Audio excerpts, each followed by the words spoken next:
बोलिए श्री भास्कर रामानुजाचार्य स्वामी जी महाराज की। एक बार मंत्र को कोई फल नहीं परेशान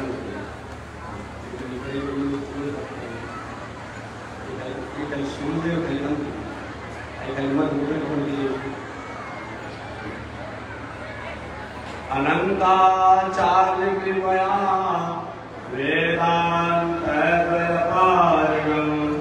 रामकृष्णामि सर्वत्र विश्वक्सेन मुनिं भजे।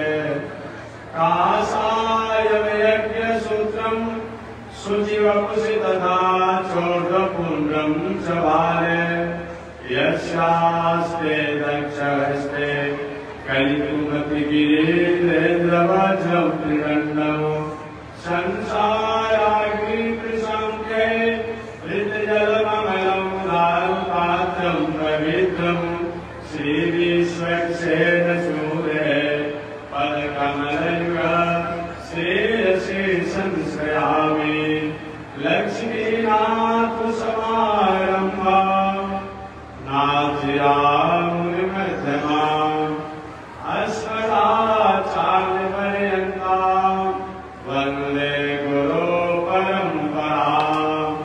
नारायणाय विद्महे वासुदेवाय धीमहि तन्नो विष्णुः प्रचोदयात्। महालक्ष्म्यै च विद्महे विष्णुपत्न्यै च धीमहि तन्नो लक्ष्मी प्रचोदयात्। तन्नो लक्ष्मी प्रचोदयात्। परमाराध्य श्री लक्ष्मी नारायण भगवान प्रातः स्मरणीय नित्य वंदनीय पूज्य गुरुदेव श्री त्रिरंजनी स्वामी जी महाराज के जुगल चरणों में कोटि शरण। भगवत भागवत आचार्य कई पारायण महानुभाव बक्सर की पावन भूमि से चलकर आए हुए श्री त्रिरंजनी स्वामी जी महाराज समाधि स्थल मंदिर पीठाधीश्वर जगत गुरु रामानुजाचार्य स्वामी अयोध्यानाथ जी महाराज का आपने ऊपर से करता जाना। उनसे पहले हरिद्वार की पावन भूमि से चलकर आए हुए श्री माया व सूरत पीठाधीश्वर जगत गुरु रामानुजाचार्य स्वामी वैकुंठनाथ जी द्वारा कथा हुआ उनको भी आपने श्रवण किया। उनसे पहले आचार्य श्री रत्नेश जी का भी कथा आपने श्रवण किया। ठीक उनसे पहले दिल्ली से चलकर आए हुए श्री गोपाल जी महाराज द्वारा भी आपने कथा श्रवण किया होगा। और उनसे पहले जो पहले से कथा कुछ दिन सुनाते आ रहे हैं श्री संजय जी महाराज के द्वारा भी आपने कथा श्रवण किया। तो कल थोड़ा सा आगे पीछे कथा होती रहेगी, लेकिन कथा होगी अपने समय अनुसार होगी। पावन भूमि पर पावन कथा को मैं भी निवेदन करते आ रहे। पावन कथा प्रसन्न करेगा श्रीमद् भागवत महापुराण की 11वें स्कंद की कथा में हम लोग प्रवेश किए हुए। यह श्रीमद् भागवत महापुराण क्या 11वां स्कंद है। भागवत का प्राण है, आत्मा है, मस्तक है। इसी से ही इसी के द्वारा पूरी भागवत के 7 तत्वों का आत्म प्रबोध प्राप्त होता है, ज्ञान प्राप्त होता है। 11वें स्कंद की पावन कथा को निवेदन करते समय श्री सुखदेव जी महाराज ने कहा था, ये परीक्षित जीवन में धन हो जाए, बल हो जाए, पद हो जाए, रूप वैभव ऐश्वर्य हो जाए, और इसका प्रयोग विवेक से न किया जाए तो वह धन, वह बल, वह पद, वह रूप, वह वैभव, वह ऐश्वर्य व्यक्ति को विनाश की कगार पर पहुंचा देता है। भगवान ने अपनी सुधर्मा नाम की सभा में भगवान से श्री कृष्ण 125 वर्ष की आयु को व्यतीत करने के बाद अपने परिवार के लोगों में कुछ भटकाव हो गया था, चंचलता हो गई थी खान पान वाहन सहन में। भगवान ने अपने बच्चों को समझाते हुए कहा कि हे मानव, मानव जीवन में संसार के मनुष्यों में 4 साधन आ जाए तो उनको बिगड़ने से कोई रोक नहीं सकता है। उन 4 साधनों में एक साधन में अगर हो जाए तो व्यक्ति को बिगड़ने की संभावना बनी रहती है। जहां पर चारों के चार हो जाए एक ही व्यक्ति में बिना अनर्थ के जाएगा। भगवान श्री सुखदेव जी महाराज के पांव सुखदेव जी कहते हैं कि भगवान ने अपने परिवार के लोगों से कहा, हे महानुभाव, रूप यौवन संपत्ति प्रभुत्व विवेकता एकैकमप्यनर्थाय किमु यद्य चतुष्टयम्। मानव जीवन में रूप हो जाए, यौवन जवानी अवस्था हो जाए, बल हो जाए, संपत्ति हो जाए, प्रभुता प्रतिष्ठा मान सम्मान हो जाए। अरे चारों का उपयोग विवेक से नहीं किया जाए तो वह धन, वह रूप, वह यौवन, वह प्रभुता द्वारा हम अनर्थ कर बैठते हैं। इन पावन प्रसंगों को सुनकर के भगवान श्री कृष्ण के पुत्र श्री श्याम जी ने भगवान श्री कृष्ण पूछा, पिताजी, धन भी हो जाए, बल भी हो जाए, पद भी हो जाए, वैभव ऐश्वर्य भी हो जाए, इसके द्वारा हम अनर्थ न करें, ऐसा कोई उपाय है क्या? एक हाँ है। कौन ऐसा उपाय है जो धन बल पर प्रतिष्ठा होने के बाद भी इसके द्वारा अनर्थ न हो? इसके लिए विवेक से उस धन का, उस बल का, उस पद का, उस वैभव का उपयोग करना। विवेक क्यों? बुद्धि जस्य बलस्य, बुद्धि से विचार करके, विवेक से विचार करके और उस धन को, बल को, पद को, प्रतिष्ठा को स्वीकार करना। आगे भगवान श्री कृष्ण के पुत्र श्याम जी ने पूछा, पिताजी, विवेक ठीक कैसे आता है, अविवेक भ्रष्ट कैसे होता है? इस विवेक के भ्रष्ट होने से धन, संपत्ति, पद, प्रतिष्ठा, मान सम्मान होने पर भी व्यक्ति अनर्थ करता है। और इस विवेक के ठीक रहने पर चाहे कितना भी धन हो जाए, जन्म हो जाए, पद हो जाए, प्रतिष्ठा हो जाए, मान सम्मान हो जाए, व्यक्ति को बिगड़ने की संभावना नहीं बनती है। विवेक कैसे भ्रष्ट होता है? तो भगवान श्री कृष्ण ने कहा, इसके लिए 7 सूत्रों को जीवन में उतारना पड़ता है। इन 7 सूत्रों का उपयोग अगर हम अपने जीवन में करते हैं तो विवेक भ्रष्ट होने की संभावना नहीं होती है। अविवेक से भ्रष्ट होने की संभावना नहीं रहती है।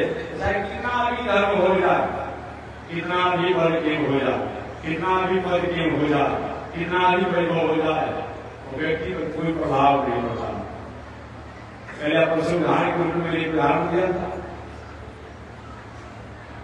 आकाश से दृष्टि मूसलाधार हो रही हो, वस्तु सामान आपका बाहर पड़ा हुआ हो, जल्दी में घर द्वारा बन नहीं पाएगा। अरे सबकी बात नहीं है कि लोग समाधि साधना द्वारा परमात्मा को ज्ञान को समझेगा, इतना सरल काम नहीं है।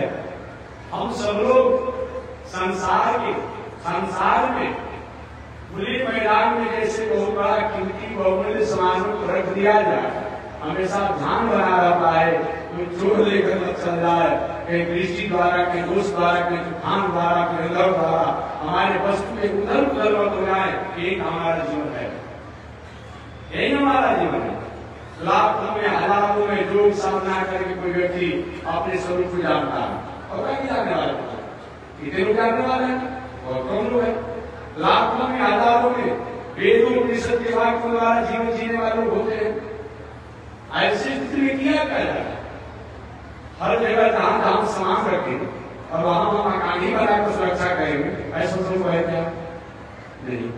तो क्या अगर ऐसा होता है कि मालूम पड़े कि बरसात है, भीग जाए कोई हो, तो सुंदर बरसाती चमकीला मंगा लीजिए, सामान जहां है वहां भरे और चारों तरफ से उसको देख करके और बांध लीजिए और किनारे से मिट्टी का घेरा लगा लीजिए। मानव जीवन में धन बल पर प्रतिष्ठा जो प्राप्त हो जाए और प्राप्त होने के बाद विवेक से इन धन का बल का पद का प्रतिष्ठा का उपयोग करें, यही आवरण है। विवेक क्योंकि आवरण का अगर हम अपने जीवन में उपयोग करते हैं तो चाहे कितना भी धन तक पद प्रतिष्ठा हो जाए, व्यक्ति को भटकने की संभावना नहीं रहती है। प्रश्न होता है कि विवेक सुरक्षित कैसे रहता है, अविवेक भ्रष्ट कैसे होता है? तो विवेक के सुरक्षित रहने के लिए शास्त्र में 7 जो सूत्र बताए गए हैं, उन 7 सूत्रों का सहारा लेना चाहिए। वो 7 सूत्र कौन है? जीतासनो, जित श्वासो, जित क्रोधो, जितेंद्रिय, जित आहारो, जित व्यवहारो, जित संगो, यही 7 सूत्र है। जीतासनो, मन वाणी शरीर से अपने आसन अपनी बैठकबाजी को जीतना, ये सबसे प्रथम विवेक को सुधरने का उपाय है। अपनी बैठकबाजी को जीतना, आसन को जीतना, उठने बैठने का जो है। 100 घंटा हनुमान चालीसा पढ़ते हैं, बहुत बड़ी उपलब्धि नहीं है, लेकिन 5 मिनट कहीं थोड़ी सूक्ष्म हो जाए तो बिगड़ने की संभावना बन जाती है। मंदिर में आरती होता है, गांव-गांव में मंदिर है, लोगों को बुलाना पड़ता है कि सुबह आप 5 बजे आ जाएगा, 6 बजे आ जाएगा, मंगल आरती होगा। लोगों से कहना पड़ता है कि शाम को आरती होती है, आप आ जाइएगा। 12 बजे बुलाना पड़ता है कि आ जाइएगा। कोई आता है, गिने चुने लोग भी आते हैं। असाधारण है वो गंजेड़ी आती, किसी पेड़ के नीचे छुप कर बैठ जाए, देखिए बुलाना पड़ेगा उसको। लोग पहुंच जाते हैं, 50 सैकड़ों की भीड़ अपने आप के जीवन लगाने वाले लोग पहुंच जाए। देखिए ये प्रैक्टिकल बात नहीं बताया। तो आप 6 घंटा हनुमान चालीसा पढ़ते हैं, सुंदर काम का पाठ करते हैं, ये बहुत बड़ी उपलब्धि नहीं है। अगर आपका बैठकबाजी ठीक नहीं है तो आपके द्वारा सब कुछ करने के बाद भी जीवन में कुछ नहीं है।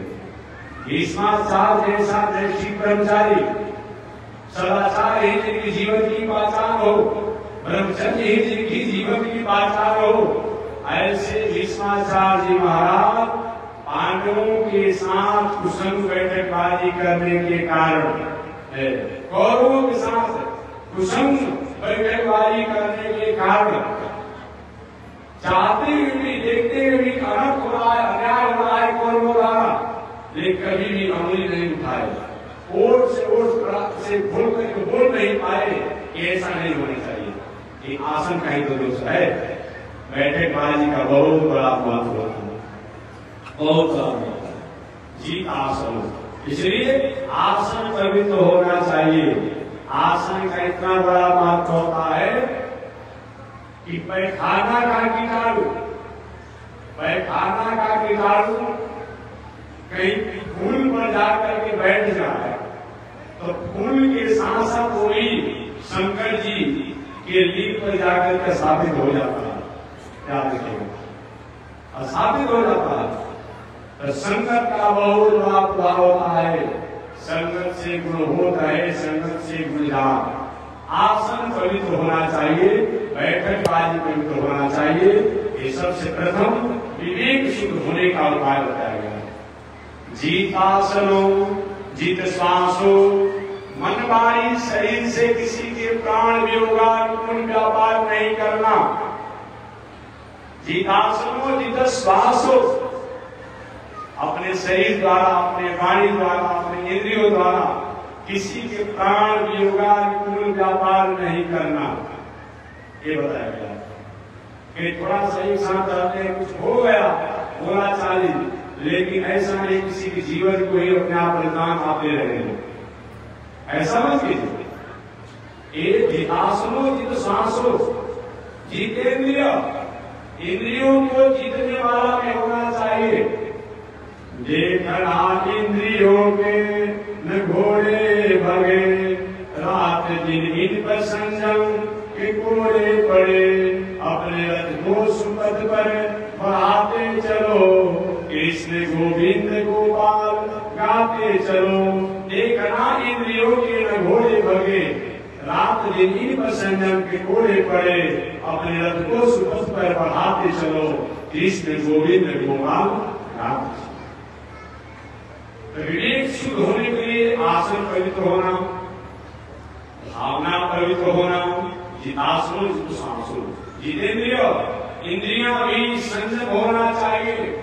कभी कभी शुरू मिल जाते हैं, कभी महात्मा जब खाते पीते नहीं है, लेकिन कभी कभी पार्टी कलर में जाते हैं, थोड़ा बड़ा हो जाता है, करते नहीं। आप हर समाज सोसाइटी में जाएंगे, मनुष्य एक सामाजिक प्राणी है, समाज में खुश रहेंगे, इस रोका नहीं ला सकता, परंतु आप अपने इंद्रियों को संयम रखिए। कहीं भी जाइए, लेकिन जाने के बाद नहीं, इंद्रियां कहीं आपकी भटकाव की तरफ न हो, इस पर विचार करना चाहिए। इसलिए इंद्रियों को जीतने वाला होना चाहिए। जीतासनो जित श्वासो जित क्रोधो जितेंद्रिय, और क्रोध भी, इस पर भी संयम होना चाहिए। क्रोध का मतलब क्या होता है? क्या मौनी बाबा बन जाना चाहिए? नहीं।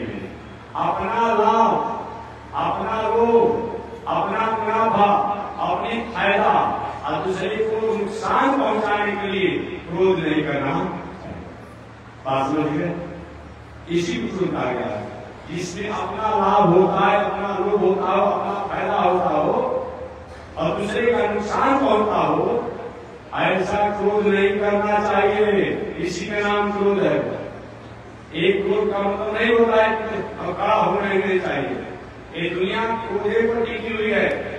दुनिया से क्रोध को हटा दिया जाए तो सारे लोग श्रृंखल हो जाएंगे, अनुशासन विहीन हो जाएंगे, और क्रोध को होना ही चाहिए। यदि कल दंड करहु नहीं थोड़ा, तो भ्रष्ट हो स्मृति मार्ग आपने पढ़ा होगा। इसीलिए अब मैंने कहा आया खिलाते हैं, कपड़ा लाता सब कुछ देते हैं, अब आलू को पढ़ने के बाद अगर नहीं पड़ेगा क्रोध होते हैं, हमको तो नहीं करना पड़ेगा, कहना पड़ेगा। प्रजा आलू में जा रही है, राजा के हमको कुछ बोलना नहीं है, सारी से अस्वस्थ हो जाएगी। इसलिए वहां तो क्रोध करना पड़ेगा।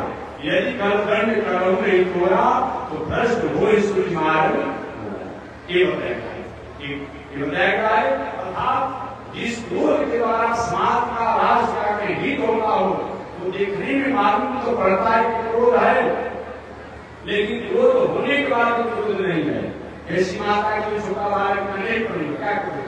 माता को नहीं पढ़ोगे तो भोजन बंद कर दूंगा, घर में रहने नहीं दूंगा, कपड़ा नहीं दूंगा, ऐसा हो सकता। उसी बेटा को जन्म के लिए न जाने कितने देवी देवता, कितने संतों के चरणों में जाकर माथा टेका, और वो बेटा हुआ, और वो बेटा हुआ, और उस बेटा के साथ भोजन नहीं दूंगा, कपड़ा नहीं दूंगा, रहने नहीं दूंगा, और ऐसा होता है। क्यों? इसलिए कहीं अगर ऐसा हम शासन नहीं करेंगे और शिक्षित हो जाएगा, और शिक्षित हो जाएगा, निकम्मा हो जाएगा, तो आगे से बड़ा होगा, विवाह शादी होगा, इसके जीवन का कोई मतलब नहीं रह जाएगा। इसलिए माता अनुशासन करती है। जिस अनुशासन, जिस क्रोध द्वारा अनुशासन प्राप्त होता हो, और उस अनुशासन द्वारा जीवन में स्वरूप की प्राप्ति होती हो, जीवन में संस्कार की प्राप्ति होती हो, जीवन में श्रद्धा की प्राप्ति होती हो, वो क्रोध होने पर भी क्रोध नहीं है। ताकि दूसरे को नुकसान पहुंचाने, अपने लाभ लेने के लिए और लाभ पहुंचाने के लिए जो क्रोध किया जाता है, वो तो क्रोध है। ऐसा क्रोध नहीं करना चाहिए। जितासनो जित सांसो जित क्रोधो जितेंद्रिय। तो सबसे प्रथम क्या है? जीत आसन। अपना बैठक बाजी शुद्ध करना चाहिए, विवेक को शुद्ध होने के लिए।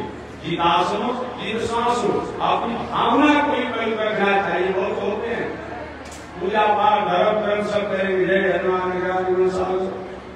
अजय हनुमान चालीसा तो संपुट किए और देख रहे गांव में कौन ऐसा स्कीम आया है ऊपर सुपर जोर बन जा कौन ऐसा काम में कौन आदमी बुरी का कौन है, पढ़ा लिखा कौन है, तो उसके खेत पर हाथ लगाने निकाले हनुमान चालीसा पढ़ेंगे। केवल कहे कि हनुमान चालीसा पढ़ने से नहीं काम चलेगा, भावना भी पवित्र होनी चाहिए, विचारधारा भी पवित्र होनी चाहिए, और आपकी जो थिंकिंग है ये भी अपने आप पवित्र होना चाहिए।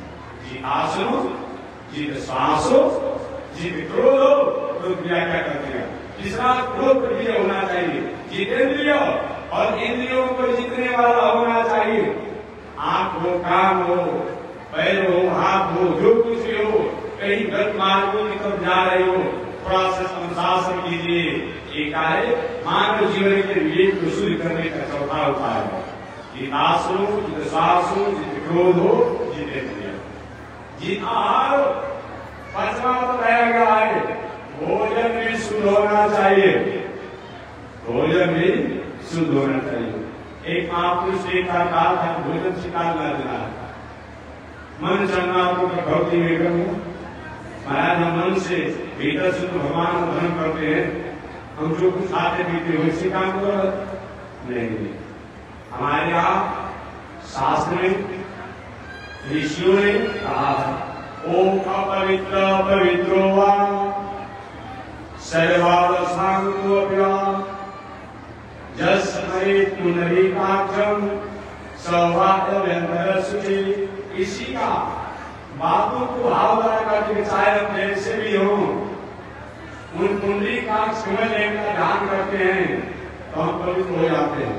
यहाँ पर पवित्र हुआ सर्वाव शांत को भी हुआ, इसका मतलब ये नहीं कि हम कोई खान पान का होते।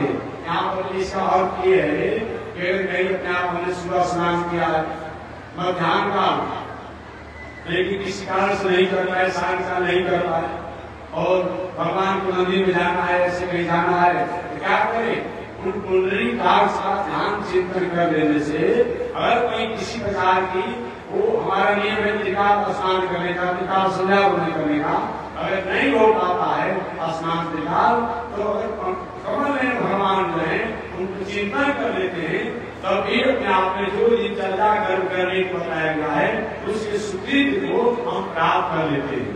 इसका मतलब नहीं कि किसी खाते रहे पीते रहे बस भगवान को ध्यान करके पवित्र हो जाएंगे। इसलिए शास्त्रों की बात को रिकम्भरा बुद्धि से आपको समझना पड़ेगा, प्रेम बुद्धि से समझना पड़ेगा। एक बार सुंदर सोना का गिलास हो, सोना के गिलास में केसर मिश्रित दूध हो, मिश्री भी डाला गया हो, और सोने के गिलास में बाहर से मैदा लगा हो, खाना लगा हुआ हो, कोई व्यक्ति दूध पिएगा, इसलिए दूध पिएगी, अरे भाई क्या करते हो, तो शर्म नहीं लगती है, अरे भाई जी भले ही गंगा लगा हुआ है, एक है तो सोना का पात्र, ऐसे में दूध है, पी लीजिए, नहीं बाहर से गंगा लगा हुआ है। बात वही समझ लीजिए, ये नहीं कि आप भीतर से पवित्र हैं, हम पूजा पाठ करते हैं, धर्म करते हैं, कीर्तन करते हैं, हम खाने पाने से क्या करोगे, नहीं, दोनों होना चाहिए। सहवाय सूची बाहरी और भीतरी दोनों पवित्रता होनी चाहिए, तभी अपने आप उसके अधिकारी होते हैं, ये बताया। अतः जितासनो जित सांसो जित क्रोधो जितेंद्रिय जित आहारो, भोजन भी शुद्ध होना चाहिए। मोरी आत्म सुधारो बंद हो गया भजन, मन की तरंग मारो बस हो गया भजन।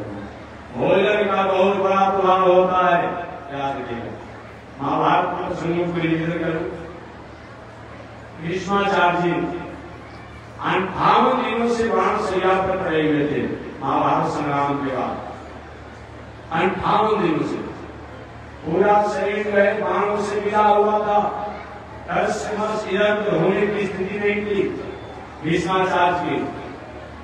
इधर पांडव लोग महाभारत संग्राम में विजय को प्राप्त किए, विजय महोत्सव मना रहे थे और विजय महोत्सव होने के बाद भगवान श्री कृष्ण ने कहा पांडव, कौरव वंश का सूर्य अस्ताचल की ओर जाने वाले हैं, जो कि जिसको इच्छा हो करके धर्म नीति, राजनीति, समाज नीति, कूटनीति, परिवार नीति, न्याय नीति, व्यवहार नीति, जो कुछ भी जानना है करके सीखो, ऐसा कोई ज्ञानी नहीं मिलेगा। सारे पांडव रथ पर आरूढ़ होकर के और भगवान श्री कृष्ण के साथ कुरुक्षेत्र के मैदान में चल गए। और कुरुक्षेत्र के मैदान में जब गए तभी भीष्माचार्य जी बाण से यहाँ पर पड़े हुए थे। भीष्माचार्य ने अचानक अर्जुन को देखा, अर्जुन आप बाबा, मैं आया हूं, अरे अकेले आए हो, उनको कहा छोड़ दिया। बाबा किसके बारे में आप बात करते हैं? अरे किसके बारे में? अरे उन्हीं को मैं कह रहा हूं, जिनको कभी तुम अपना साला बना लेते हो, कभी शास्त्री भी बना लेते हो, कभी मित्र भी बना लेते हो और कभी समझी भी बना लेते हो। उनका देश भगवान श्री कृष्ण थे सामने। अरे बाबा हमको आपने पुकारा? हाँ, अरे पुलिस आए तो सामने आ गए, पीछे क्यों है? भगवान श्री कृष्ण सामने आ गए। आगे भीष्माचार्य का पांडव अर्जुन पहचानते हो? भरी बचनों में अर्जुन इनको तो नहीं पहचानता है, इनको तो नहीं पहचानता है। लेकिन नहीं अर्जुन, जितना तुम पहचानते हो उतना ही मत पहचानो। ये महाभारत संग्राम विजय मिला है, ये तुम्हारे चलते नहीं मिला है, यही के चलते मिला है। और तुमको महाभारत संग्राम में जितने की बारी थी, तो 14 वर्ष घूम करके अपने अपराध के लिए और न्याय के लिए भीख मांगा था। हमें न्याय मिलना चाहिए, तो मिलना चाहता। इस धर्म को हटाओ कि मैंने अपने आप ही एक उतार किया है, नहीं है समझ। आगे भीष्माचार्य श्री भगवान श्री कृष्ण का दादाजी पांडव थोड़ा सा इस समय अभिमन्यु की उद्विग्नता है, राजकाज की व्यवस्था में मन की नहीं लगती है। थोड़ा राजनीति, धर्मनीति, समाज नीति, परिवार नीति, व्यवहार नीति को उपदेश दे दीजिए। भीष्माचार्य को उपदेश दे लगे, मानो व्यक्ति को भाग्यवादी नहीं होना चाहिए, व्यक्ति को कर्मवादी होना चाहिए। व्यक्ति को भाग्यवादी नहीं, व्यक्ति को कर्मवादी होना चाहिए। हमारे कर्म करने के बाद भी फल नहीं मिलता है, तभी कर्म करना चाहिए। अभी 2-3 वर्षों से आप अस्त व्यस्त गुजर रहे थे, लेकिन इस बार भी हुआ कि भाई धान की खेती जो लोगों ने किया, कुछ नहीं किया, क्या होगा कैसे होगा। लेकिन जो लोगों ने कर दिया दुखम सुखम करके अपने हाथ में, आप देखिए प्रकृति ने व्यवसाय कर दिया, भगवान ने व्यवसाय कर दिया, क्या होगा? आज जो खेती किया है वही अपने आप से धान हरा भरा दिखाई पड़ रहा है, नहीं किया है तो। इसलिए यदि किंचित कहीं हमारे कर्मों को करने के बाद फल नहीं मिलता, तभी कर्म करना चाहिए, क्योंकि कर्म करने का परिणाम होगा। हो सकता है कभी नहीं मिला, लेकिन ये बात नहीं होगा कर्म करते रहेंगे और फल कभी मिलने नहीं करेगा, ऐसा नहीं होगा। होता है कभी कि किया नहीं मिला, मिलता। आपने जरासंध का सुना होगा, 17 बार जरासंध ने मथुरा पर चढ़ाई किया, उससे 100 बार हार गया, लेकिन सास नहीं छोड़ा, कर्म नहीं छोड़ा और 18वीं बार मथुरा पर चढ़ाई किया। भगवान श्री कृष्ण सारे परिवार को द्वारिका में भेज के भगा करके माना, भी तो है। इसीलिए व्यक्ति को कर्मवादी होना चाहिए, भाग्यवादी नहीं होना चाहिए। ये दोनों दूसरे का आदमी जो होता है, भाग में हमारे होगा सो, अरे भाग स्वतंत्र कोई चीज नहीं होता है, जान लीजिए। हमेशा मैं कहता हूँ, भाग की स्वतंत्र कोई सत्ता नहीं होती है। कर्म ही हमारा भाग है, कर्म ही हमारी जन्मी है, कर्म ही हमारा भविष्य है, कर्म ही हमारा प्रारब्ध है, कर्म ही हमारा ईश्वर है, कर्म ही हमारा गुरु है, और कर्म ही हमारा भगवान है, कर्म ही हमारा स्वर्ग है, और कर्म ही हमारा मोक्ष है। याद रखिए, इसलिए कभी भी कर्म का त्याग नहीं करना चाहिए। जो व्यक्ति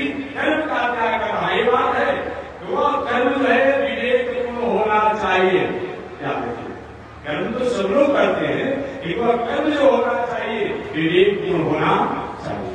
भीष्माचार्य ने कहा, पांडवों बेटा, व्यक्ति को भाग्यवादी नहीं कर्मवादी होना चाहिए, व्यक्ति को पाप नहीं करना चाहिए, व्यक्ति को पाप होते हुए देखना भी नहीं चाहिए, व्यक्ति को पापी की सहायता नहीं करनी चाहिए।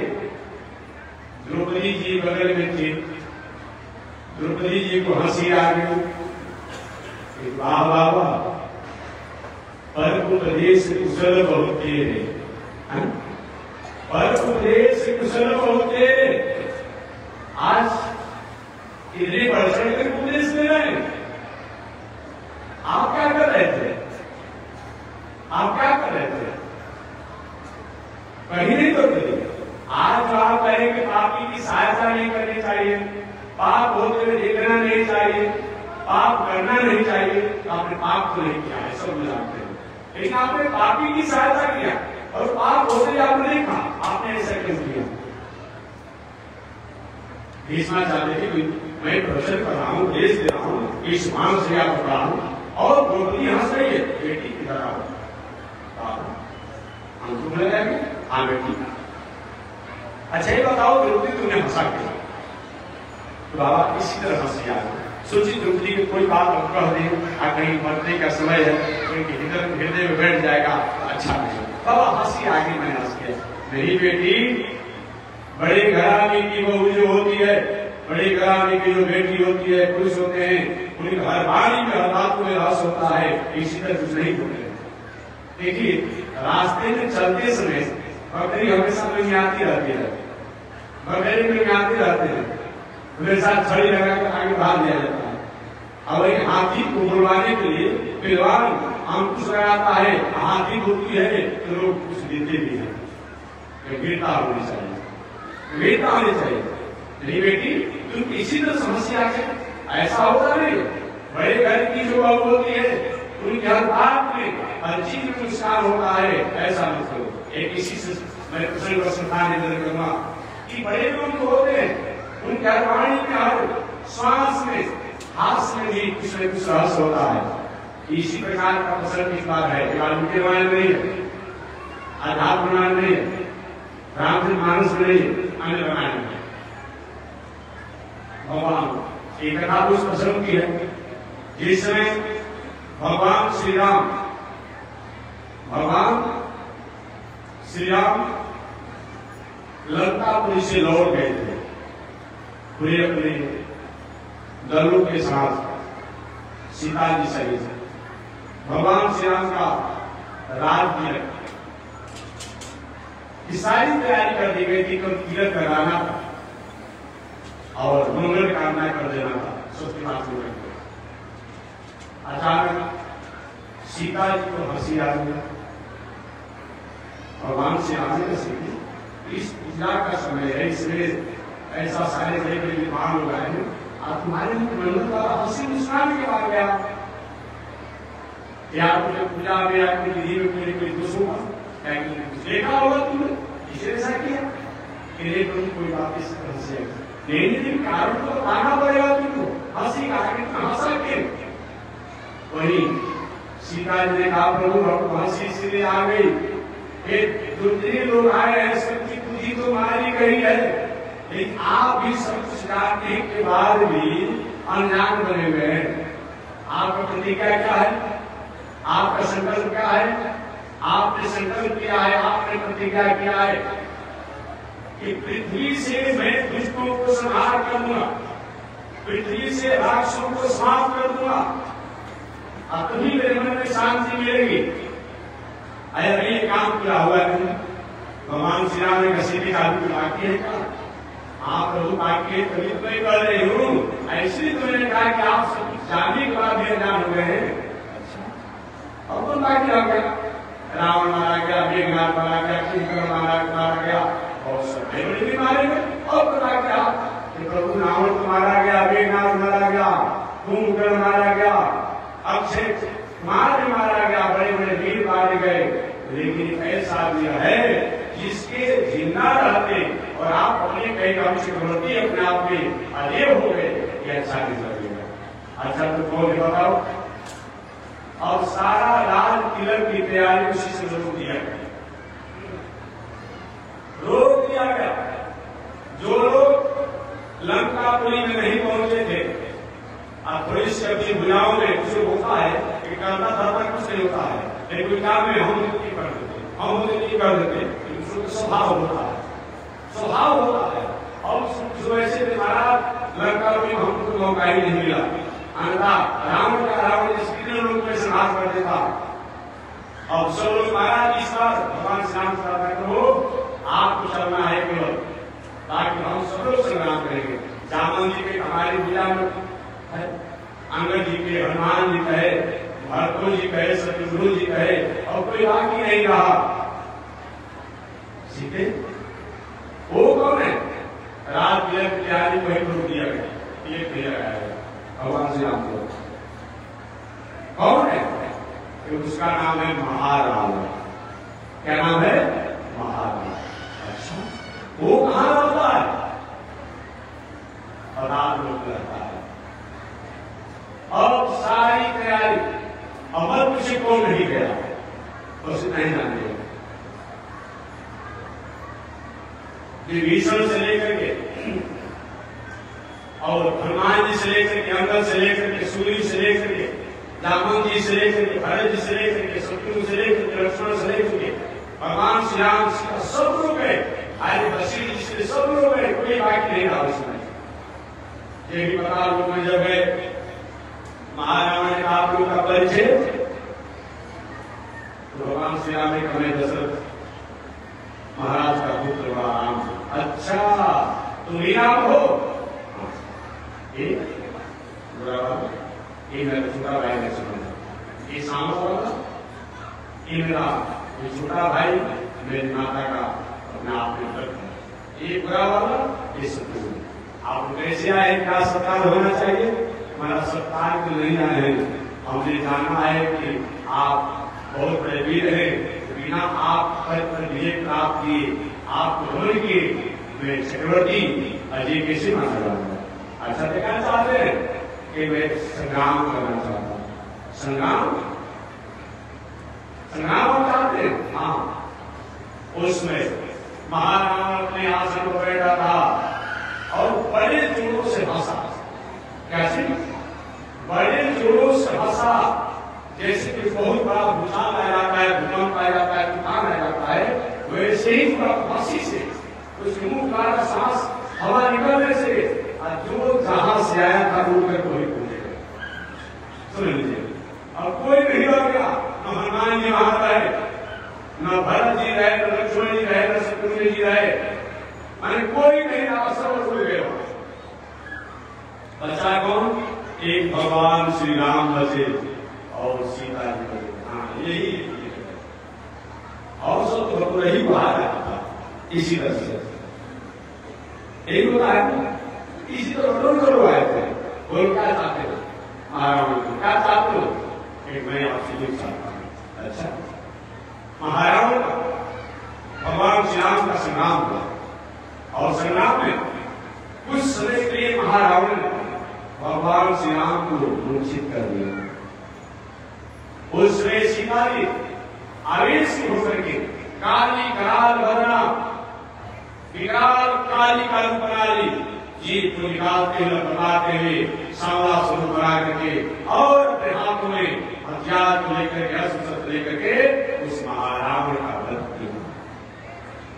उसके बाद सब जगत जननी जगदम्बा सीता माता ने उसी से भगवान श्री राम अपने ऊर्जा स्वरूप हुए, प्रभु अब चले, अब आप चक्रवर्ती का ये हो गए, अब आपका राज्य होगा। वही जाकर भगवान श्री राम का राज्य हुआ।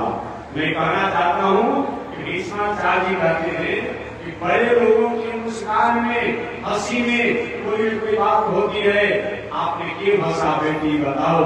उसी बातों को द्रौपदी बाबा अभी आप तस्वीर जो दे रहे हैं कि पर प्रदेश कुशल बहुत देर, ये बात आप चाहते एक बार डांट दिए होते कहीं कौरवों को खबरदार करो, पांडवों के साथ कुछ भी किया कुछ नहीं होगा, किसी की मजाक नहीं थी तो पांडवों का कोई बात बता कर सका। महाराज आपके सामने अन्याय होते रहा, आप देखते रहे, फिर भी आपने नहीं बोला। और आज धर्म की बात करते हैं, नीति की बात करते हैं, सामाजिक नीति की बात करते हैं। भीष्माचार्य जी बोल रहे बेटी, आज उसी पाप का फल है कि नैष्ठिक ब्रह्मचार्य भीष्माचार्य, जो हमको याद है, कहते भीष्माचार्य जी, हमको याद है मेरी आयु 125 वर्ष की हो गई है, लेकिन इस आयु में मैंने लगभग और हमें याद है, विश्वाचार करते हैं 21 जन्म की कथा हमें याद है। हम जानते हैं कि हमने 21 जन्म में मैंने कोई पाप नहीं किया है, लेकिन आज अन्याय होते हुए, पाप होते हुए देखा, पापी की सहायता किया और पापी का अन्न खाया, जिसका परिणाम है कि आज मैं कानों दिनों से बाणों से यहाँ पड़ा हुआ हूँ। इसलिए मानव जीवन में पाप करना नहीं चाहिए, पाप होते हुए देखना नहीं चाहिए, पापी की सहायता नहीं करनी चाहिए। जीवन का फल तेरी इच्छा भी अन्याय होने से नहीं रुका। जित श्वास हो, जित क्रोध हो, जित इंद्रिय, जित आहार हो, अच्छा जित व्यवहार हो, विवेक को पवित्र होने के लिए व्यवहार भी पवित्र होना चाहिए। अजित संग हो और सतमा बनाया गया संकल्प भी संग भी शुद्ध होना चाहिए। ये सात वो शुद्ध अगर जीवन में आ जाए तो विवेक को भ्रष्ट होने से रोका जा सकता है, विवेक निर्मल हो सकती है। अब विवेक अगर जीवन कितना भी धन हो जाए, कितना भी बल हो जाए, कितना भी पद हो जाए, कितना भी वैभव हो जाए, कितना भी ऐश्वर्य कीर्ति हो जाए, इससे हमें किसी प्रकार की भटकने की संभावना नहीं है। आगे भगवान श्री कृष्ण के पुत्र ने कहा, पिताजी विवेक एक भ्रष्ट होता है, ये बता दीजिए। अभी तो विवेक न भ्रष्ट हो, इसके साथ को सूत्र बताएगा। अब विवेक भ्रष्ट एक होता है, इसको बता दीजिए। 5 अवगुण चाहे देवराज इंद्र में भी क्यों न आ जाए, उनको बर्बाद होने से कोई रोक नहीं सकता है। वो 5 अवगुण कौन है? एक तो जानते हैं, बताना नहीं है। झूम बराबर झूम सराबर, ये जहां आ जाएगा वहां अब बर्बाद होने से कोई रोक नहीं सकता है। इसलिए ये सबसे प्रथम बताया गया है कि शराब की नशा विवेक भ्रष्ट होने का कारण, शराब की नशा, जुआखोरी की नशा, ताश पांडवों में जुआ का व्यसन नहीं होता, ऐसा जीवन में संकट नहीं आता। लेकिन जुआ के व्यसन में उन पांडवों को उस कठोर और स्थिति को प्राप्त करा दिया, जो 14 वर्षों में वनवास रहे और दर की अपना पूरे खाते रहे। जुआ का नहीं प्रभाव है। तो शराब की नशा, जुआखोरी की नशा और तीसरा वेश्यावृत्ति की नशा, ये भी जुनून आ जाए व्यक्ति को भी भ्रष्ट होने से रोक नहीं सकता है। शराब की नशा, जुआखोरी की नशा, वेश्यावृत्ति की नशा और हिंसा में, हिंसा का नशा, हिंसा का व्यसन। हिंसा में केवल मनुष्य की हिंसा करना नहीं है, जिस प्राणी को जो हमारे व्यवहारों को करने से कहीं कष्ट होता हो वो सब हिंसा है। आपका बेटा है, आपका नाती है, रास्ते में जा रहा है, पत्थर के कंकड़ से ठेस लग गया, गिर गया, अंगुली कट गया, खून गिर रहा है, रो रह गया। जितना आपका नाती होता है अभी रो रहे हैं, मेरा नाती को खून गिर गया, कितना आपको कष्ट होता है। अब वही बकरा की अमूल्य की मुड़ी वही करके आराम कर जाते हैं, बड़ा विजय आती है तो खून गिरता है नहीं गिरता है। बहुत बड़े मानी बने महाराज जी शिवरात्रि भी कर लेते हैं, छठ भी कर लेते हैं। अरे रोज छठ शिवरात्रि के सिक्का होने वाला है, कुछ होने वाला है, कुछ नहीं होने वाला है। इसलिए इस पर विचार होना चाहिए। तो जुआखोरी की नशा, हिंसा की नशा, वेश्यावृत्ति की नशा, इसको रोकना पड़ेगा। 5 लोगों को त्यागना पड़ेगा और विवेक भ्रष्ट नहीं होता है। तो सबसे प्रथम जो मैंने निवेदन किया आपके सामने कि सबसे हमारे जो मद इत्यादि जो नशा सेवन करने की जो है, दूसरा जुआखोरी, तीसरा वेश्यालय, चौथा हिंसा और पांचवा कोर्ट कचहरी का दुर्व्यसन। कोर्ट कचहरी का सहारा तो लेना चाहिए, न्याय के लिए लेना चाहिए, अन्याय के लिए लेना चाहिए। और दूसरे का कल्याण, खेत खलिहान, घर द्वार दलान मकान लिखवा है। बेचारा अल्लाह नारी की पढ़ी लिखी तो थी, समझा के बुझा के कहीं किसी उठा कर लिखवा लिया, अल्लाह करेगा अपने आप में। नहीं जहाँ आ जाते हैं वो व्यक्ति को विवेक भ्रष्ट होने से कोई रोक नहीं सकता है। इस प्रकार हमारे भगवान श्री कृष्ण ने अपने दर्शनों को, अपने पुत्रों को समझाया। आगे उनके पुत्रों ने कहा, पिताजी ये 5 पुत्र न और 7 को शुद्ध जीवन में हम बिता सके, इसके लिए क्या करना चाहिए? तो भगवान ने कहा, इसके लिए भगवान की अंशावतार अवतारों की कथा। महाराज जो अंशावतार कौन है, कितने प्रकार के हैं, उनके द्वारा हमें कौन सी कृपा को प्राप्त होती है, उन भगवान द्वारा कौन कौन से लीला किया गया, इसको आप बताइए। इस प्रकार को कल मैं बताऊंगा कि हमारा विवेक भ्रष्ट न हो। विवेक भ्रष्ट होने के 5 जो गुण है अविवेक जिसे सात सूत्र हमारे जीवन में हमेशा बने रहे, इसलिए भगवान अर्चावतार परमात्मा की आराधना करना। वो अर्चावतार कौन कौन है इसकी कथा पहले दिन होगी। आज इसी के साथ वाणी के नाम एक बार भगवान का नाम श्रीमन नारायण लक्ष्मी नारायण श्रीमन नारायण लक्ष्मी नारायण श्रीमन श्री स्वामी महाराज की, श्रीधर भगवान की शांति शांति शांति। नारायण तो कल श्री लक्ष्मी नारायण महादेव की जल यात्रा है। जो जजमान हो, कलश यात्री हो, सब अपना अपना तैयारी के साथ जल यात्रा में ठीक अपने घर से गुजर करके और आएंगे। जो सारा में जजमान बनने वाले महानुभाव है, कुछ लोगों ने पूछा कि महाराज का आहार करना चाहिए फलाहार। देखिए भगवान की पूजा पाठ में कोई आहार ही रह सके बात नहीं है। हम लोग भगवान के बेटा है, भगवान के पुत्र है, तो माता पिता अपने पुत्रों को खुशहाल देखना चाहता है, प्रसन्न देखना चाहता है। तो फलाहार प्रहार से कोई मतलब नहीं है। फलाहार करें या आहार करें, शुद्ध सात्विक भोजन शुद्ध, जिसमें प्याज लहसुन नहीं डाला गया हो, सात्विक भोजन हो, सफेद बैगन नहीं हो, अपना गाजर नहीं हो, शलगम नहीं हो, ऐसे कुछ त्याग करके और बाकी शुद्ध सात्विक भोजन अपने आप को घी नहीं, कहाँ से 1000 रुपये किलो घी कर देंगे, क्योंकि आप नहीं करेंगे।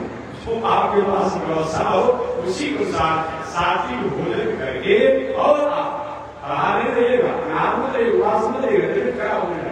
इसलिए शुद्ध सात्विक भोजन करके यज्ञशाला में रहने वाले जजमान लोग अच्छी प्रकार से यज्ञशाला में पूजा करेंगे। अगर कहीं घर पर दिक्कत आ रही हो, यहाँ भी भोजन की व्यवस्था रहेगी। जो विद्वान लोग, ब्राह्मण लोग पूजा कराने आ रहे हैं, जग करवाने के लोग आ रहे हैं, वो लोग जहाँ प्रसाद पाएंगे आप लोग भी प्रसाद पा लीजिएगा। जो जजमान रहेंगे सब लोग रहेंगे, पूरे गाँव जिला जवान भोजन सब कहेंगे। लेकिन कुछ पंडाल में अप्रैल के बाद से व्यवस्था होगी, क्योंकि यहाँ छोटा जगह है ना, जगह बहुत छोटा सा है, बाहर लोग रहने की परेशानी है। तो जो भी अभी तक सब गाँव जवान इधर भी रहता था, लेकिन अब जो बड़े पंडाल जो बन चुका है वो तैयारी नहीं है। जो भी मानव घर को हो, गाँव को हो, जिला के जवान को, सबको भोजन करना है। एक बार मत कीजिए, 2 बार कीजिए, 3 बार कीजिए, कोई दिक्कत नहीं। भगवान की बहुत बड़ी कृपा है। लेकिन इस पंडाल में जो बड़ा पंडाल जो बना और सब पूर्व दिशा में जो बना है, यहाँ बहुत जगह पीछे तो बाहर लोगों के लिए सबसे अस्त व्यस्त रहेगा। तो ऐसे आप जो जजमान लोग हैं उनकी भी बात कर रहा हूँ। केवल जजमान लोग हैं वे समझ रहा है, वे अपना नियम से रहते हुए भोजन एक विद्वान के साथ अपने आप में कर लेंगे। और बाकी पूजा पाठ समय से वो भी समय निवेदन नहीं कर दूँ कि जो जजमान यज्ञशाला में रहने वाले हैं, यज्ञशाला का कार्यक्रम 3 बजे तक इनको पूजा 6 बजे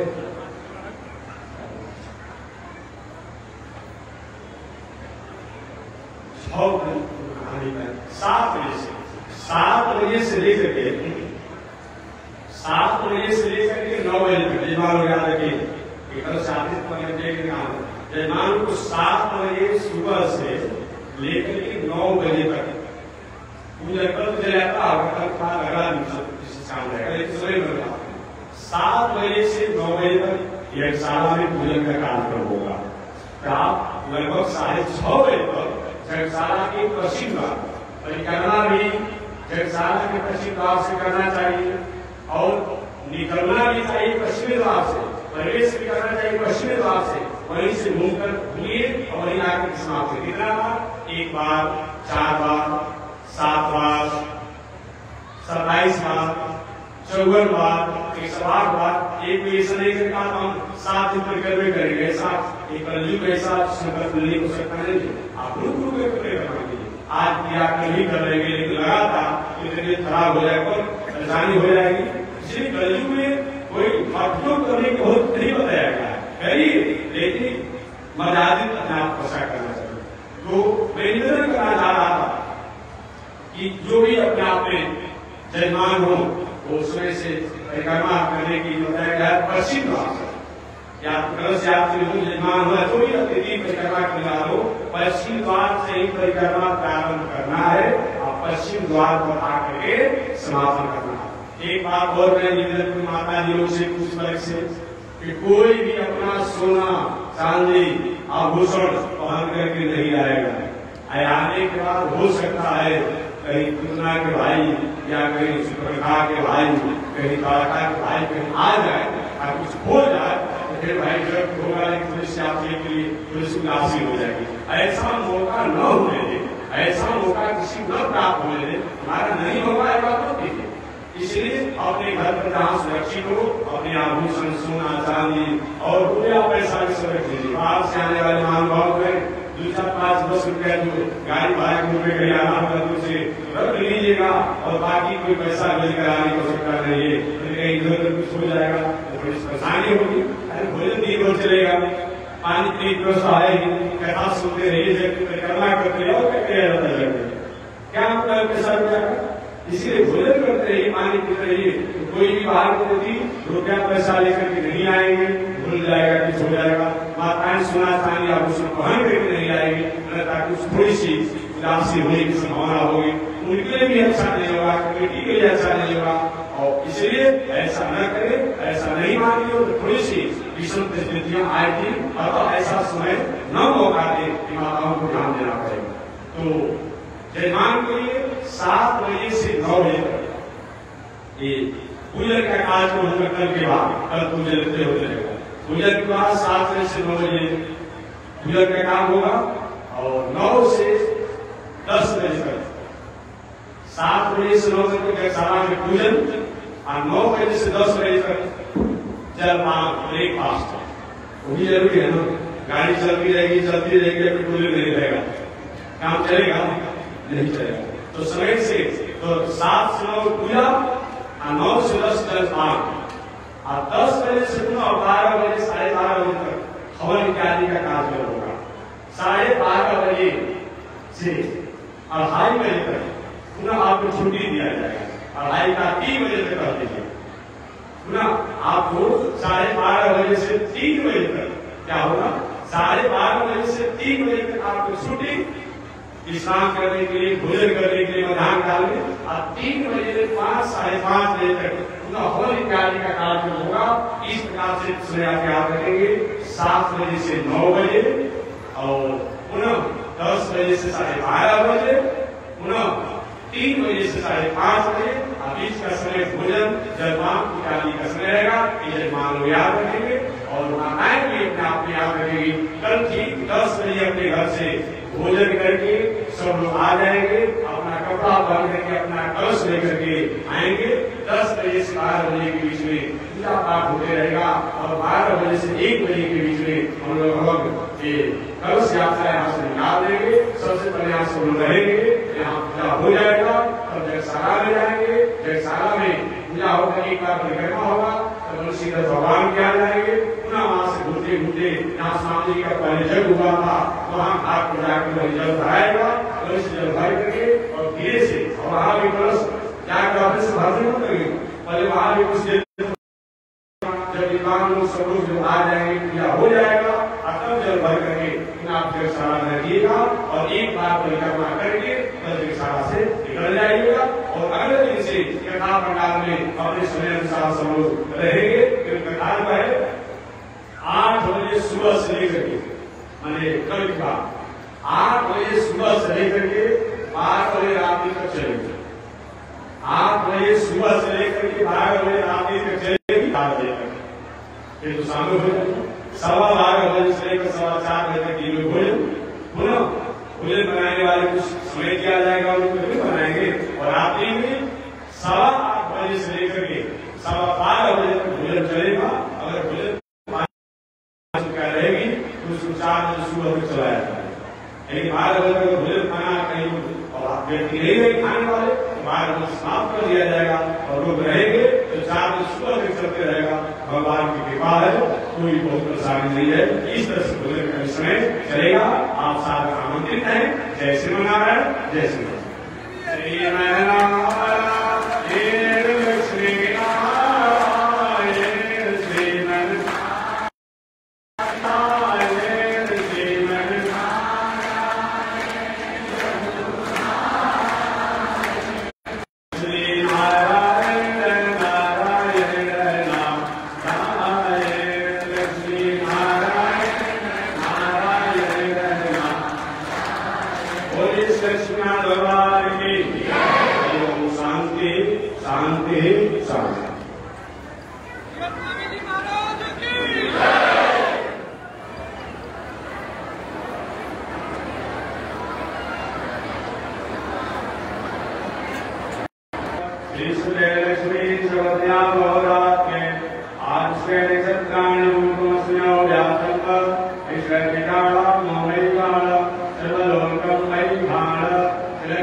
जगमग जगमग ज्योति जगी है, जगमग ज्योति जगी है, गुरुवार आरती होने लगी है, आरती होने लगी है।